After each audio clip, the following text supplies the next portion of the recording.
Di dalam nama Tuhan Yesus bawakan sharing firman Tuhan untuk dapat saling berbagi, menasihati dan menguatkan di dalam kebenaran. Judul sharing firman Tuhan hari ini saya bawakan dengan judul Anak-anak berkat dan anak-anak kutuk. Ini kembali melanjutkan pembelajaran kita di dalam kitab 1 Samuel. Bulan lalu kita telah mempelajari tentang bagaimana Hana, seorang wanita yang sangat baik, seorang pendoa yang luar biasa, bagaimana doa yang benar, doa yang dikabulkan, doa yang tekun, menjadi sebuah berkat di dalam kehidupannya dan jadi sebuah kemuliaan bagi nama Tuhan. Dan bulan lalu kisah kita diakhiri pada saat Hana akhirnya mempersembahkan Samuel yang kecil ke kemah pertemuan untuk menjadi pelayan Tuhan seumur hidupnya. Pada saat itu dikatakan dengan jelas di dalam 1 Samuel pasal yang pertama, di akhir-akhir dikatakan pada saat itu Samuel masih sangat kecil. Dan kalau kita mau melanjutkan di dalam 1 Samuel pasal yang kedua, 1 Samuel pasal kedua itu diawali dengan bagaimana pada saat di hari yang sama Hana mempersembahkan anaknya yang satu-satunya itu yang didapatkan dengan susah payah, tetapi dia memuji dan memuliakan nama Tuhan. Dan kalau kita membahas sebenarnya di dalam 1 Samuel pasal yang kedua ini cukup panjang Bapak Ibu ya, ada sekitar 36 ayat. Dan kita bisa melihat yang menjadi satu perenungan adalah bagaimana pendekatan kita sebagai, ini saya puji Tuhan Bapak Ibu ya, saya membawakan firman Tuhan ini pada saat anak saya sudah lahir. Karena ini saya akan membawakan bagaimana pendekatan kita mendidik anak-anak kita, itu menjadi satu hal yang luar biasa, bisa ada terjadi perbedaan yang luar biasa besar. Bagaimana pendekatan yang satu dengan pendekatan yang lain, kita di sini lihat akan ada dua pendekatan Bapak Ibu ya. Di mana Samuel yang dibesarkan oleh seorang ibu yang bernama Hana, dan satu lagi adalah Hofni dan Pinehas yang dibesarkan oleh Imam Eli. Pendekatan yang berbeda yang dilakukan oleh kedua orang tua mereka menghasilkan sebuah perbedaan yang luar biasa besar. Tetapi kita akan melihat dulu di dalam 1 Samuel pasal yang kedua, ayat yang pertama sampai yang ke-10. 1 Samuel pasal yang kedua, ayat yang pertama sampai yang ke-10. Saya akan bacakan secara cepat ya, ini doa pujian Hana. 1 Samuel pasal yang kedua, ayat yang pertama sampai yang ke-10. Puji-pujian Hana. Ayat yang pertama, lalu berdoalah Hana, katanya, hatiku bersukaria karena Tuhan. Tanduk kekuatanku ditinggikan oleh Tuhan. Mulutku mencemoohkan musuhku sebab aku bersuka cita karena pertolongan Tuhan. Tidak ada yang kudus seperti Tuhan sebab tidak ada yang lain kecuali Engkau. Dan tidak ada gunung batu seperti Allah kita. Janganlah kamu selalu berkata sombong. Janganlah caci maki keluar dari mulutmu. Karena Tuhan itu Allah yang maha tahu. Dan oleh Dia perbuatan-perbuatan diuji. Busur pada pahlawan telah patah. Tetapi orang-orang yang terhuyung-huyung pinggangnya berikatkan kekuatan. Siapa yang kenyang dahulu sekarang menyewakan dirinya karena makanan, tetapi orang yang lapar dahulu sekarang boleh beristirahat. Bahkan orang yang mandul melahirkan 7 anak, tetapi orang yang banyak anaknya menjadi layu. Tuhan mematikan dan menghidupkan. Ia menurunkan ke dalam dunia orang mati dan mengangkat dari sana. Tuhan membuat miskin dan membuat kaya. Ia merendahkan dan meninggikan juga. Ia menegakkan orang yang hina dari dalam debu dan mengangkat orang yang miskin dari lumpur. Dan mendudukkan dia bersama-sama dengan para bangsawan. Dan membuat dia memiliki kursi kehormatan sebab Tuhan mempunyai alas bumi. Dan di atasnya ia menaruh daratan. Langkah kaki orang-orang yang dikasihnya dilindunginya. Tetapi orang-orang fasik akan mati binasa dalam kegelapan. Sebab bukan oleh karena kekuatannya sendiri seorang berkuasa. Ayat yang ke-10, orang yang berbantah dengan Tuhan akan dihancurkan. Atas mereka ia mengguntur di langit. Tuhan mengadili bumi sampai ke ujung-ujungnya. Ia memberi kekuatan kepada raja yang diangkatnya. Dan meninggikan tanduk kekuatan bagi orang yang diurapinya. Di dalam 10 ayat ini menunjukkan doa dan pujian yang Hana sampaikan pada hari yang sama. Dia mempersembahkan anaknya Bapak Ibu ya. Saya merenungkan pada saat saya membaca ini Samuel ini anak yang didapatkan dengan sangat sulit Bapak Ibu ya. Dia dikatakan Tuhan menutup kandungannya.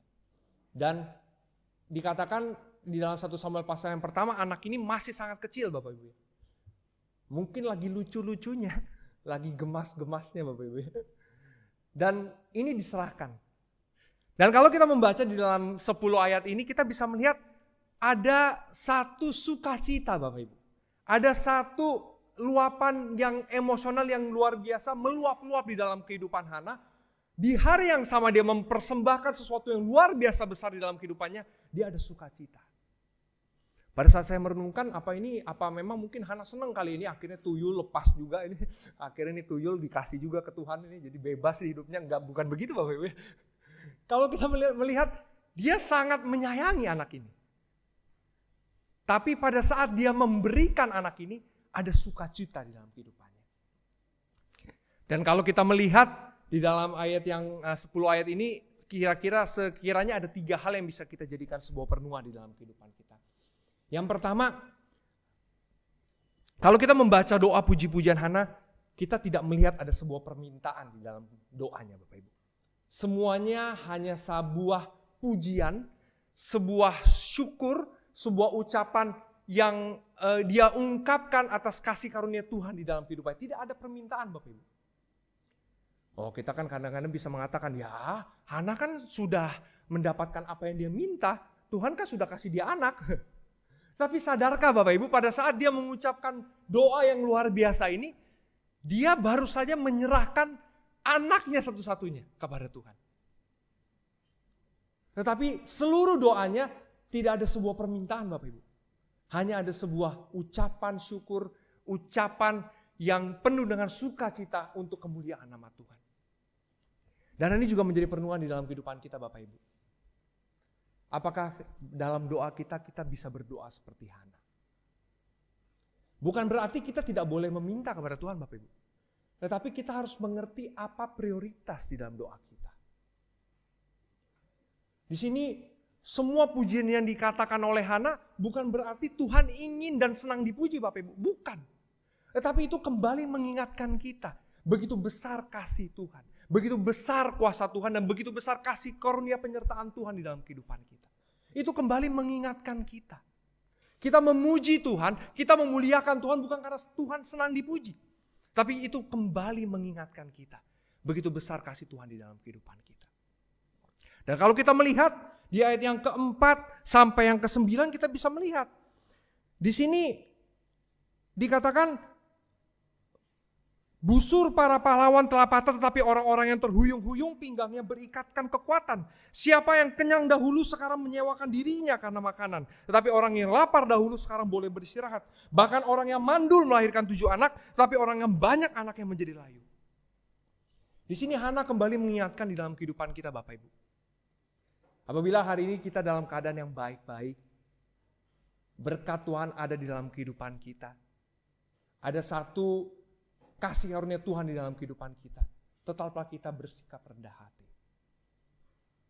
Karena di sini dikatakan dengan sangat jelas Tuhan dapat dan mampu dengan sangat cepat untuk merubah segala sesuatu.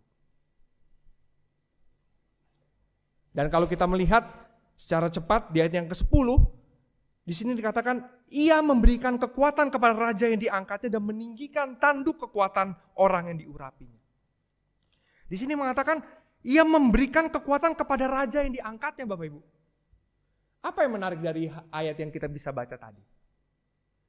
Sadarkah Bapak Ibu pada saat Hana mengucapkan doa ini, belum ada raja di dalam kehidupan bangsa Israel. Bahkan adanya satu wacana untuk bisa ada raja di dalam kehidupan bangsa Israel itu ada berdekade-dekade berikutnya pada saat Samuel sudah tua. Tapi di sini dikatakan ia meninggikan dan menunjuk raja di dalam kehidupannya untuk menjadi satu alat bagi kemuliaan bagi nama Tuhan. Di sini doanya Hana bukan hanya menjadi satu pujian bagi Tuhan, bukan saja menjadi satu puji syukur yang dia ucapkan pada Tuhan, tetapi menjadi satu nubuat di dalam kehidupannya.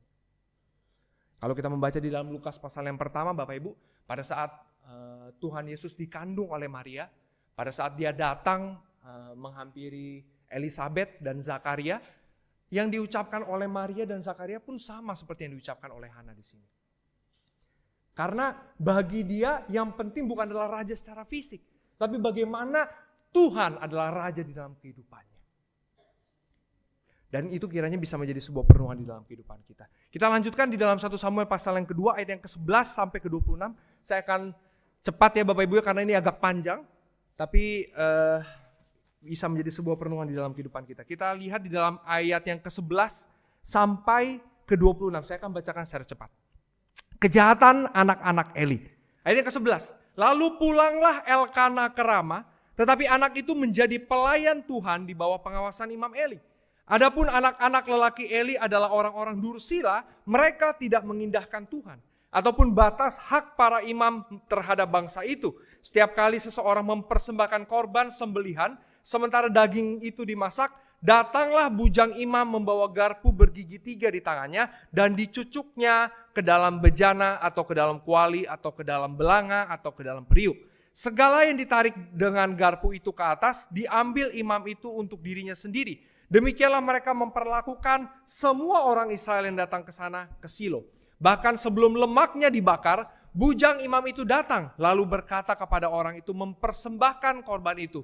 Berikanlah daging kepada imam untuk dipanggang, sebab ia tidak mau menerima daripadamu daging yang dimasak, hanya yang mentah saja. Apabila orang itu menjawabnya, bukankah lemak itu harus dibakar dahulu, kemudian barulah ambil bagimu sesuka hatimu, maka berkatalah ia kepada orang itu, sekarang juga harus kau berikan, kalau tidak aku akan mengambilnya dengan kekerasan. Dengan demikian sangat besarlah dosa kedua orang muda itu di hadapan Tuhan, tetapi mereka memandang rendah korban untuk Tuhan. Adapun Samuel menjadi pelayan di hadapan Tuhan, ia masih anak-anak yang tubuhnya berlilitkan baju efod dari kain lenan. Setiap tahun ibunya membuatkan dia jubah kecil dan membawa jubah itu kepadanya. Apabila ia bersama-sama suaminya pergi mempersembahkan korban sembelihan tahunan, lalu Eli memberkati Elkana dan istrinya katanya, Tuhan kiranya memberikan keturunan kepadamu dari perempuan ini pengganti yang telah diserahkannya kepada Tuhan. Sesudah itu pulanglah mereka ke tempat kediamannya. Dan Tuhan mengindahkan Hana sehingga dia mengandung dan melahirkan 3 anak laki-laki dan 2 anak perempuan lagi. Sementara itu makin besarlah Samuel yang muda itu di hadapan Tuhan.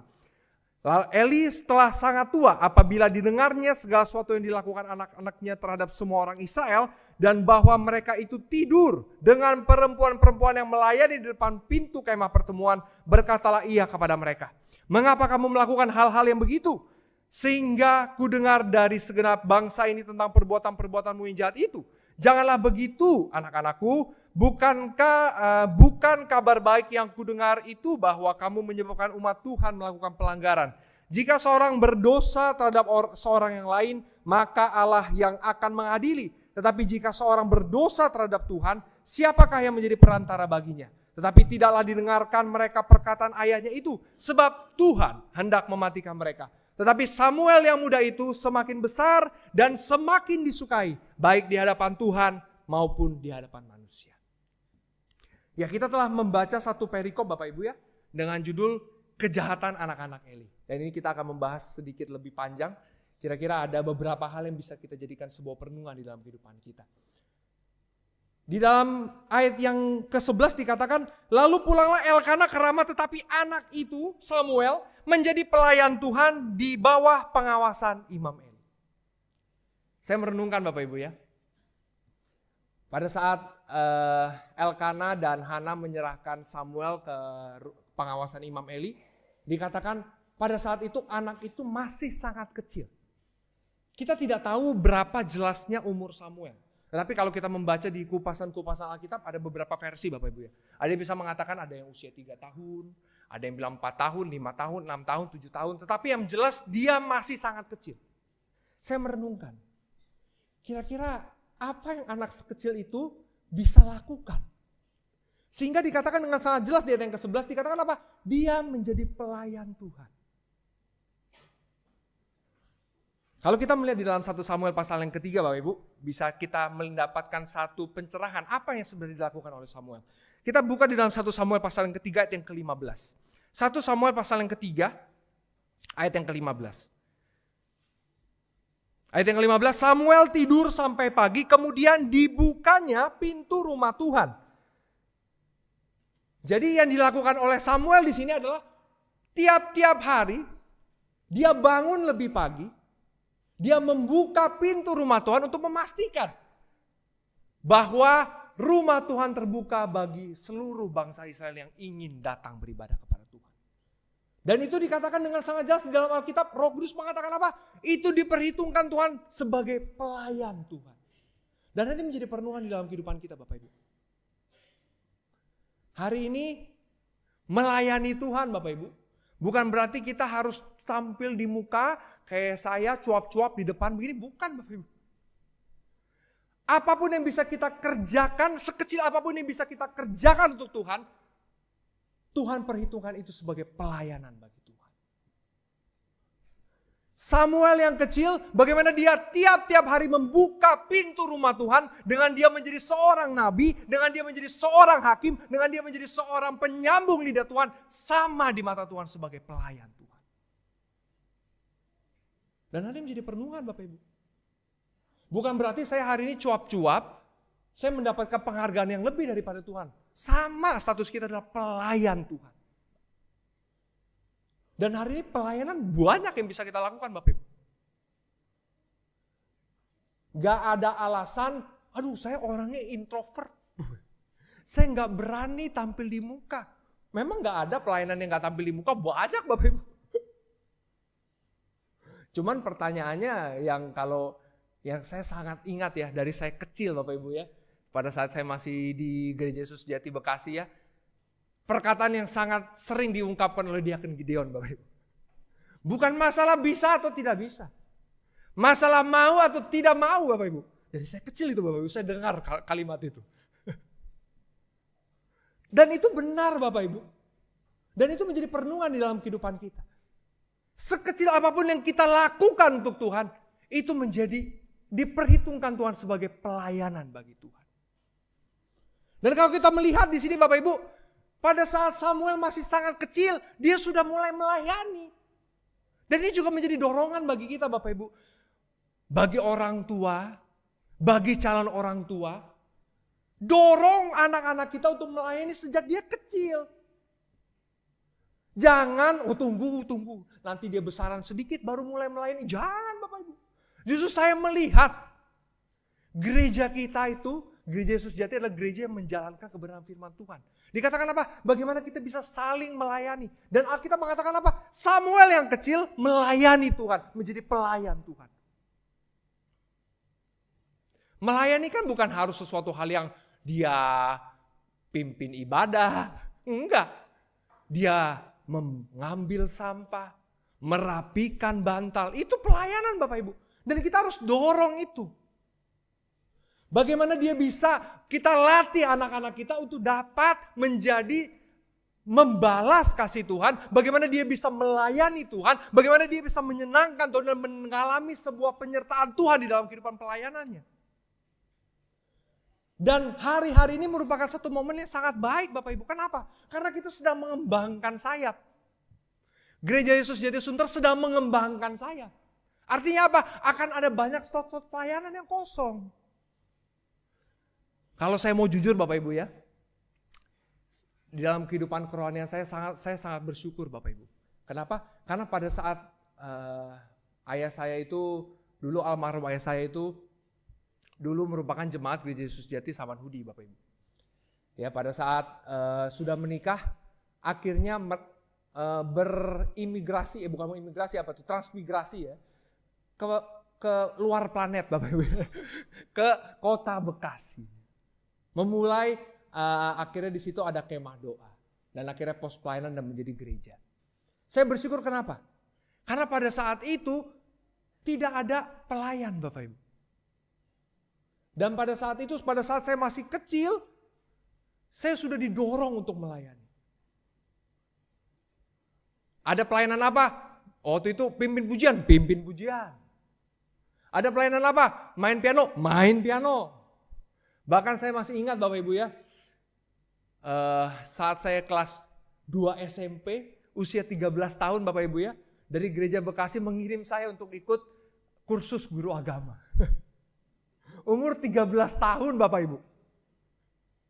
Itu hitungannya masih tunas muda, saya disuruh ikut kursus guru agama. Teman-teman saya, yang pada saat saya ikut kursus guru agama itu, satu sudah mau jadi pendeta, penginjil David. Satu diaken sekarang di Tanjung Duren. Diaken Tony.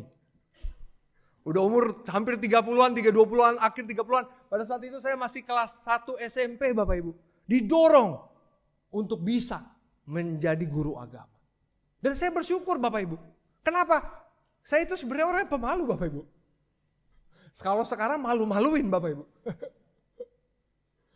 Jadi seperti ini bukan tiba-tiba Bapak Ibu. Tapi pada saat dari kecil didorong. Karena memang gak ada. Gak ada tenaga pada saat itu. Dan hari ini Gereja Yesus Jati Suter ini kesempatan emas Bapak Ibu. Pada saat gereja, pada saat majelis, pada saat pengerja mengirimkan angket pelayanan. Mau gak kita mengambil kesempatan itu? Dorong anak-anak kita. Jangan dilesin capek-capek, mahal-mahal, les piano segala macam, nggak dipakai untuk kemuliaan nama Tuhan. Dorong, main piano, pimpin pujian. Apa yang bisa dikerjakan, kerjakan untuk Tuhan, untuk dapat menyenangkan hati Tuhan dan untuk mendapatkan sebuah pengalaman untuk dapat penyertaan Tuhan di dalam pelayanan mereka. Dan itu yang diajarkan Bapak Ibu dari kecil Samuel melayani. Ini Alkitabiah Bapak Ibu ya. Bukan Ivan ada ini. Ini Alkitabiah. Jadi kalau sekarang sementara ada kesempatan bagaimana kita bisa mendorong anak-anak kita. Untuk menjadi alat kemuliaan bagi nama Tuhan. Kita lanjutkan. Ayat yang ke-12 dikatakan. Adapun anak-anak lelaki Eli adalah orang-orang dursila. Mereka tidak mengindahkan Tuhan. Kalau Bapak Ibu membaca di Alkitab versi King James Version yang lama Bapak Ibu ya. Jangan yang New King James Version. Tapi yang King James Version lama. Saya sudah bahas kemarin. Dikatakan dengan sangat-sangat keras. Dikatakan apa? Hofni dan Pinehas adalah anak-anak setan. Son of Belial. Dan dikatakan kalau di sini mereka tidak mengindahkan Tuhan. Kalau di King James Version yang versi lama dikatakan apa? Mereka tidak mengenal Tuhan. Luar biasa gak? Mereka ini anak imam besar Bapak Ibu.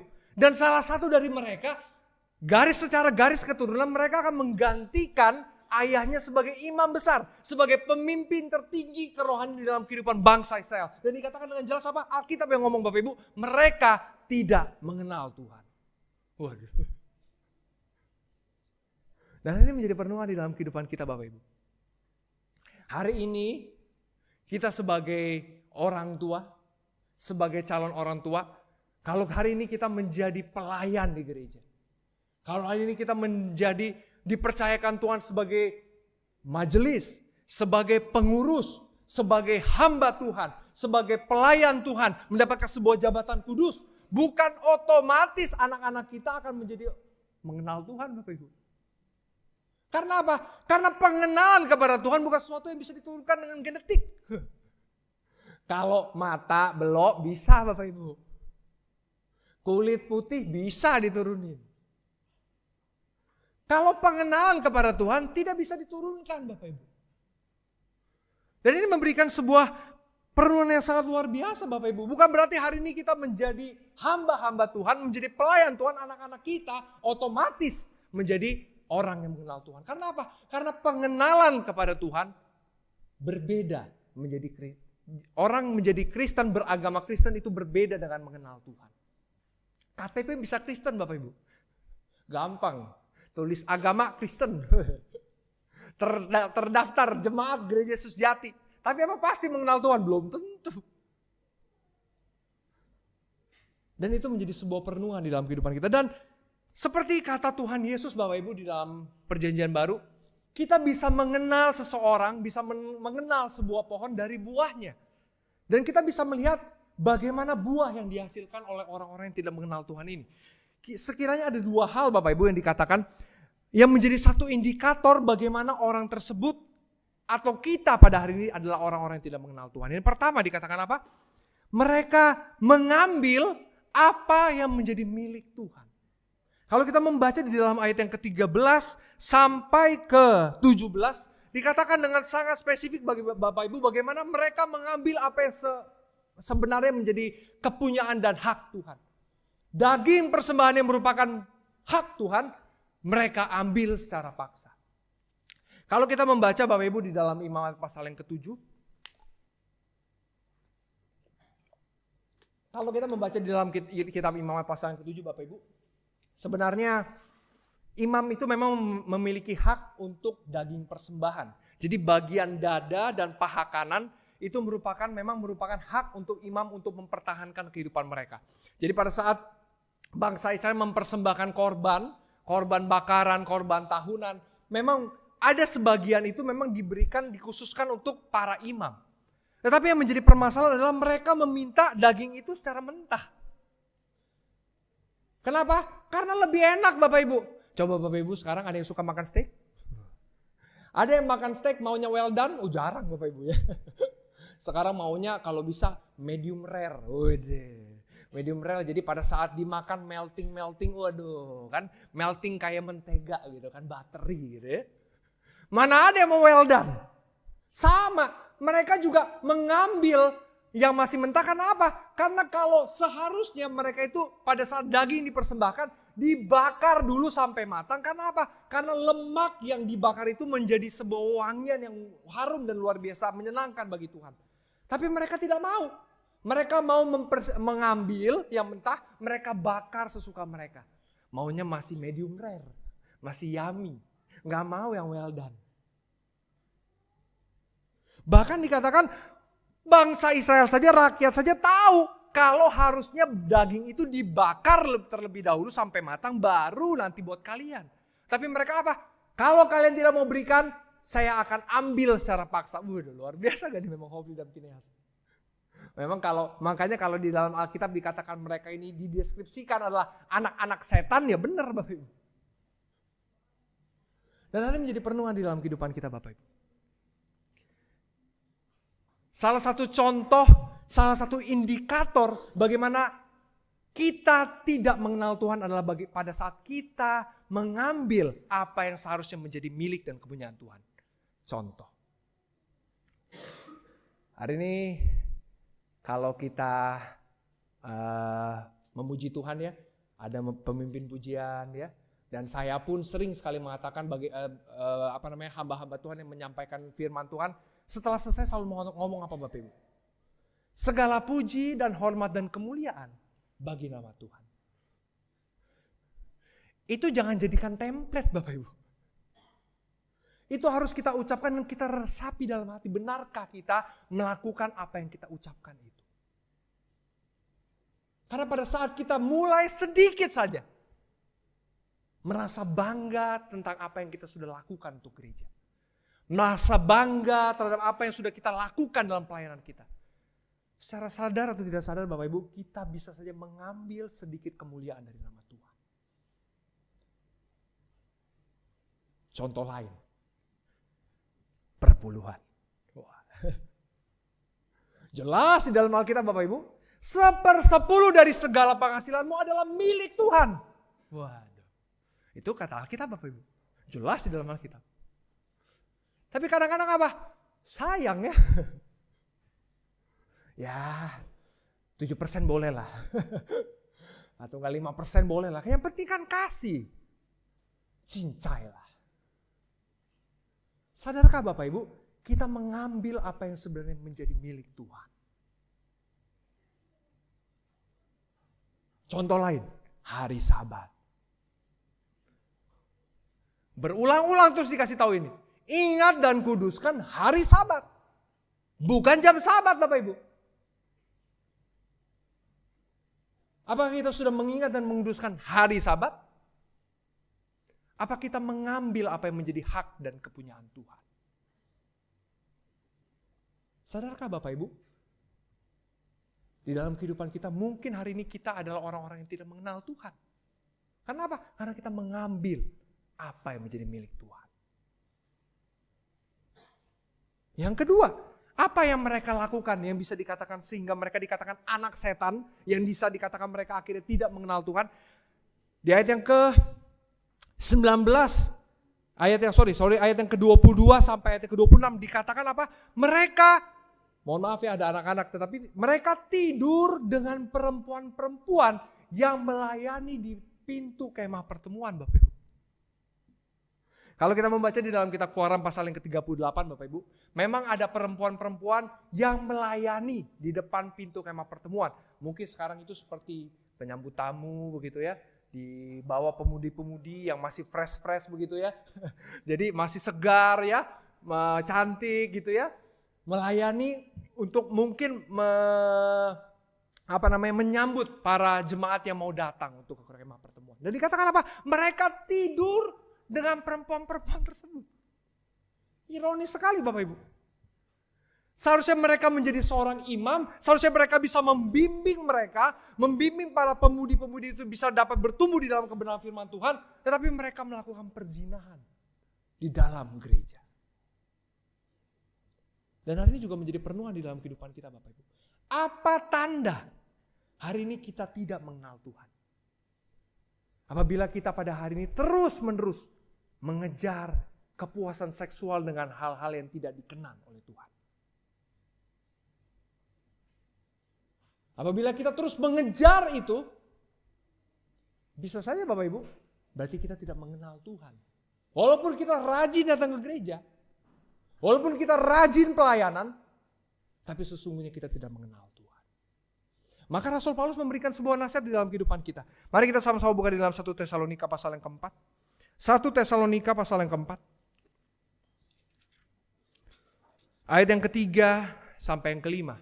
1 Tesalonika pasal 4 ayat yang ketiga sampai kelima. Karena inilah kehendak Allah, pengudusanmu yaitu supaya kamu menjauhi percabulan, supaya kamu masing-masing mengambil seorang perempuan menjadi istrimu sendiri dan hidup di dalam pengudusan dan penghormatan.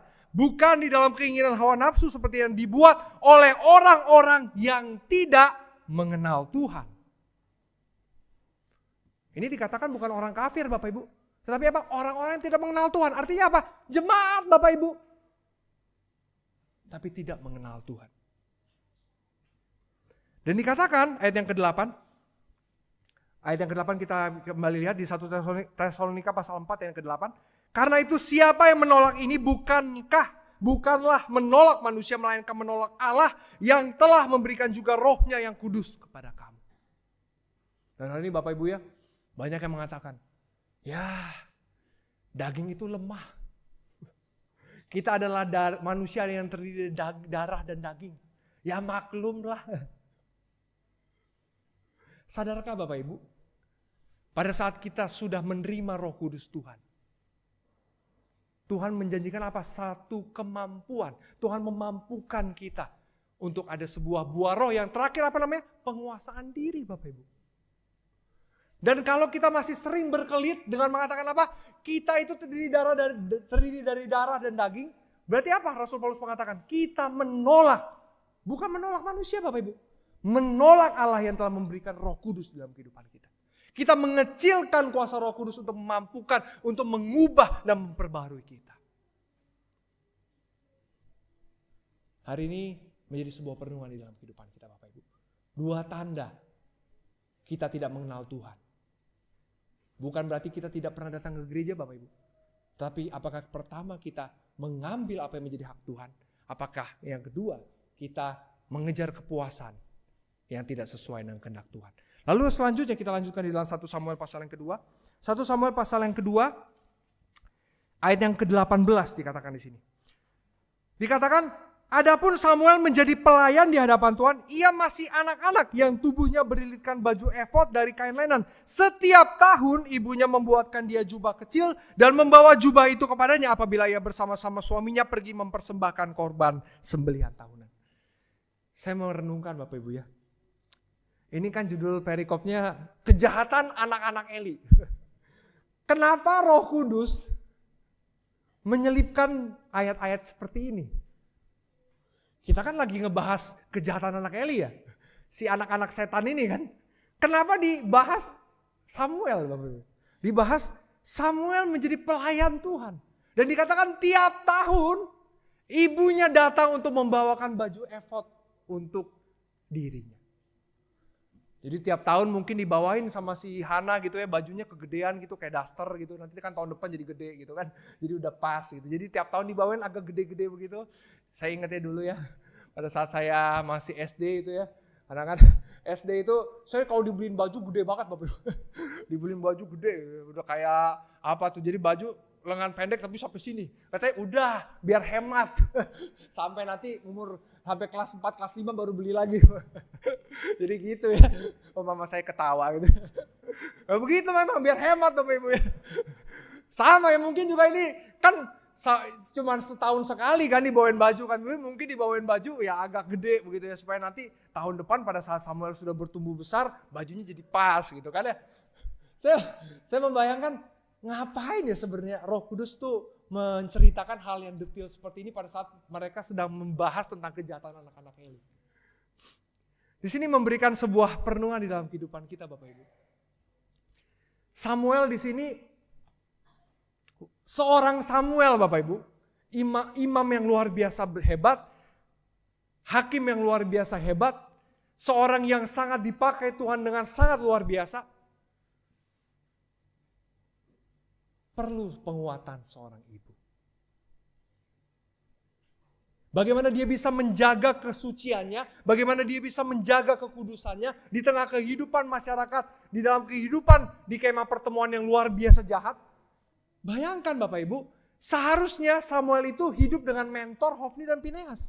Seharusnya Hofni dan Pinehas itu menjadi mentor mereka, mentor Samuel. Tetapi begitu ngeblangsaknya kehidupan mereka. Sehingga Hana seorang ibu yang baik harus tahun demi tahun menguatkan Samuel. Dan hari ini juga menjadi sebuah perenungan di dalam kehidupan kita Bapak Ibu. Kalau kita membaca Bapak Ibu ya di dalam kitab Galatia pasal yang keempat, kita tahu Yerusalem surgawi, gereja adalah ibu kita.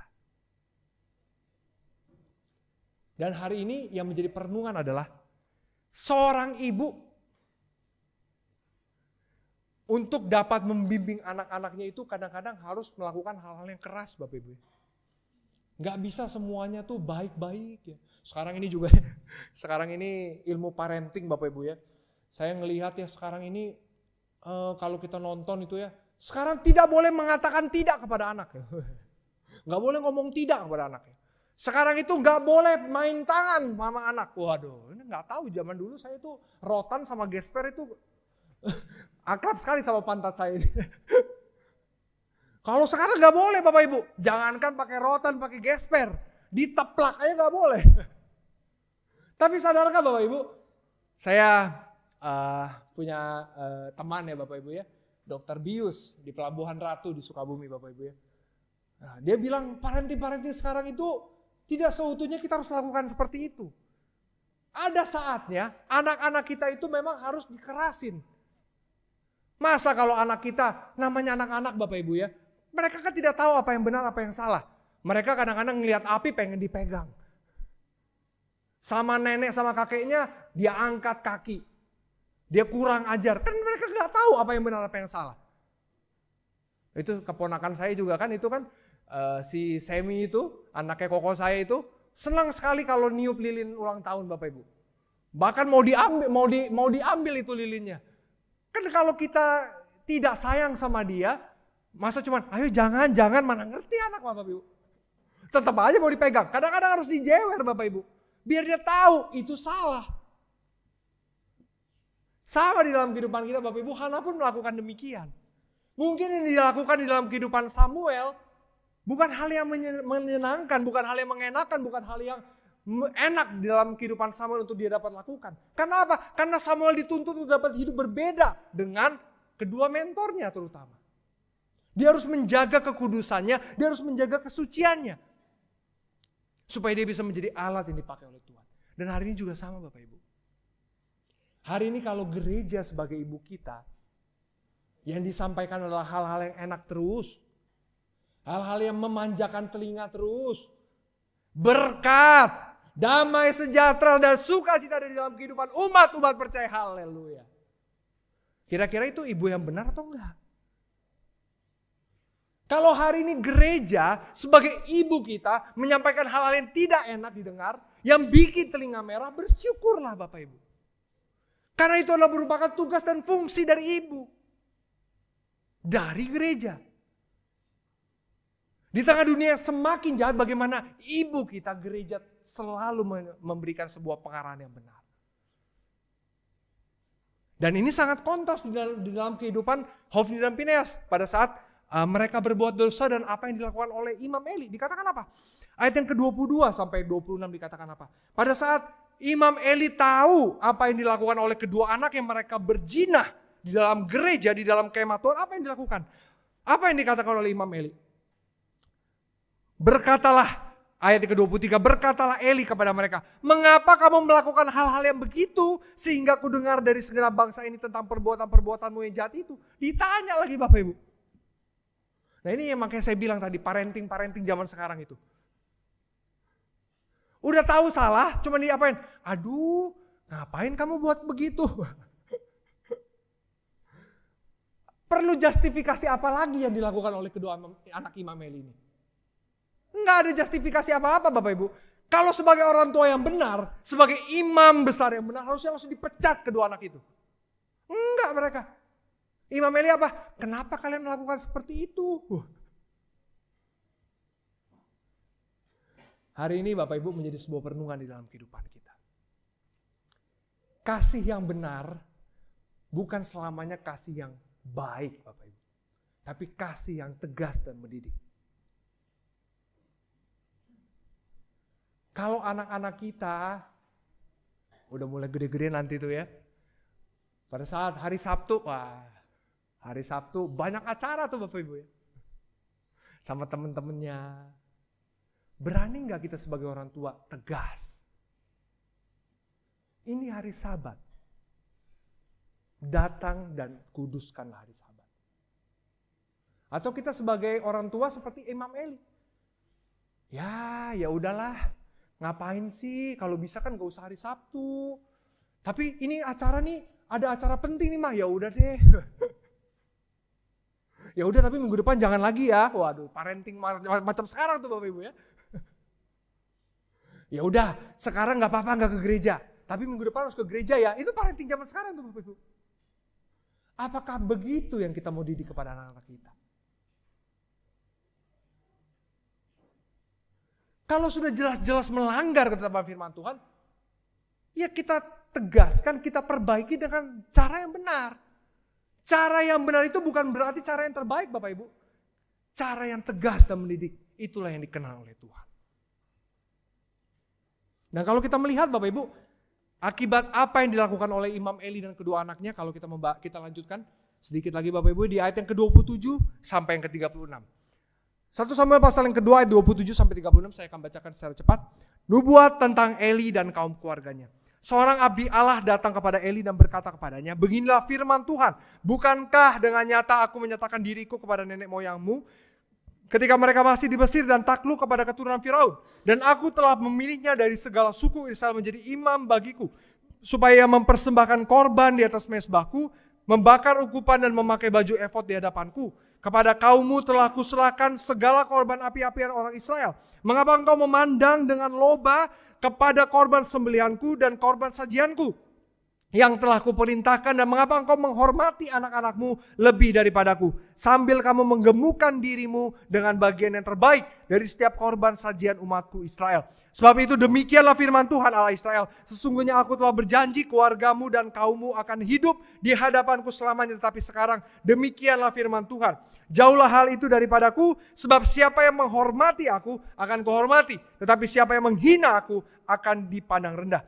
Sesungguhnya aku akan datang waktunya bahwa aku akan mematahkan tangan kekuatanmu dan tangan kekuatan kaummu, sehingga tidak ada seorang kakek dalam keluargamu.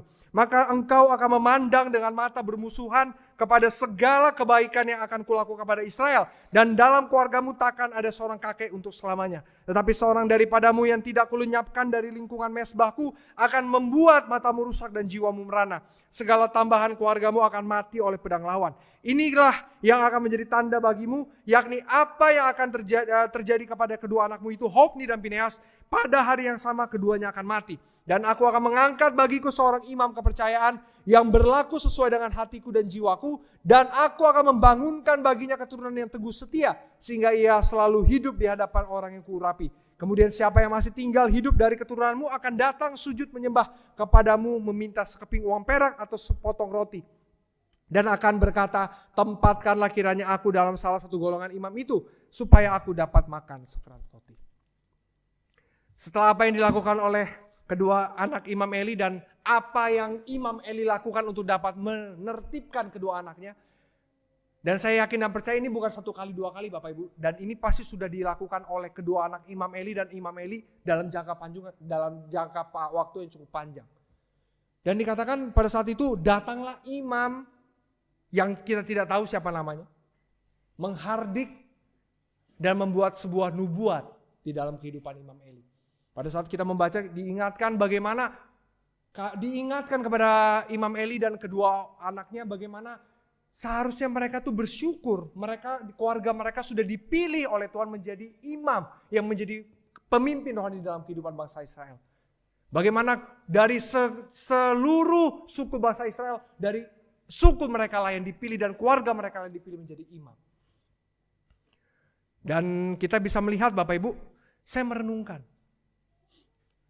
Kenapa kedua anak Imam Eli ini pada saat ditegur oleh ayahnya, pada saat ditegur oleh Imam Eli, mereka tidak bergeming? Apa Imam Eli ini kurang keras? Apa Imam Eli ini kurang galak? Apa Imam Eli ini kurang sangar? Kalau kita membaca ayat-ayat yang tadi sudah kita baca Bapak Ibu, Roh Kudus memberikan sebuah pencerahan di dalam kehidupan kita Bapak Ibu. Ayat yang ke-29 dikatakan dengan sangat jelas Bapak Ibu. Ayat yang ke-29. Mengapa engkau memandang dengan loba kepada korban sembelihanku dan korban sajianku yang telah kuperintahkan, dan mengapa engkau menghormati anak-anakmu lebih daripadaku, sambil kamu menggemukkan dirimu dengan bagian yang terbaik dari setiap korban sajian umatku Israel. Jadi pada saat kedua anak Imam Eli mengambil apa yang menjadi kepunyaan Tuhan, daging persembahan korban menjadi kepunyaan Tuhan, Eli pun dikatakan apa? Menggemukkan dirinya dengan daging pilihan yang merupakan milik Tuhan. Dan hari ini menjadi perenungan di dalam kehidupan kita Bapak Ibu. Perkataan kita sebagai orang tua akan berkekuatan apabila kita lakukan apa yang kita perkatakan. Bagaimana kita bisa menyuruh anak-anak kita untuk menghormati Tuhan kalau kita sendiri tidak menghormati Tuhan?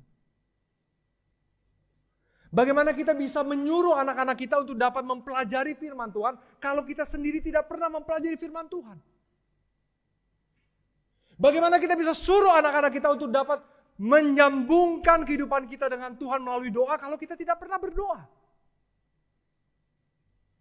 Tidak akan ada khasiat di dalam kehidupan anak-anak kita Bapak Ibu. Dikatakan dengan sangat jelas Bapak Ibu, Eli menggemukkan dirinya dengan daging yang merupakan persembahan milik Tuhan. Jadi pada saat dia nyuruh anaknya, lu jangan makan daging persembahan anak-anak ayam menjadi milik Tuhan dong. Anak-anaknya juga ngomong apa? Ya elah apa-apa. Tadi baru sama-sama kita berberkian bareng-bareng yang merupakan milik Tuhan. Sekarang lu ngomong begitu. Nggak akan ada khasiat ya Bapak Ibu. Dan ini menjadi perenungan di dalam kehidupan kita Bapak Ibu. Anak-anak berkat dan anak-anak kutuk. Saya kembali Bapak Ibu ya, baru 3 minggu ini dipercayakan oleh Tuhan menjadi orang tua. Kalau saya jelas masih fresh Bapak Ibu ya. Saya mau anak saya jadi anak berkat.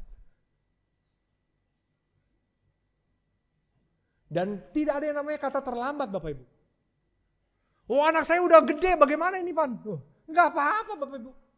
Emang ada yang namanya kata terlambat? Selagi Tuhan masih berikan kesempatan nafas hidup bagi kita, tidak ada yang namanya kata terlambat. Hari ini bagaimana kita belajar untuk menghormati Tuhan, untuk mengajar kepada anak-anak kita. Bagaimana seharusnya kita menghormati Tuhan.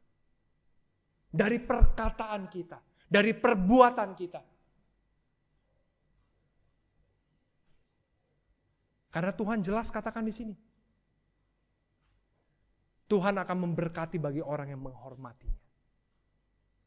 Dan kiranya Bapak Ibu, perenungan firman Tuhan pada hari ini, pembelajaran firman Tuhan hari ini, anak-anak berkat dan anak-anak kutuk menjadi sebuah perenungan, menjadi sebuah penguatan, dan seluruhnya menjadi sebuah kemuliaan bagi nama Tuhan. Amin.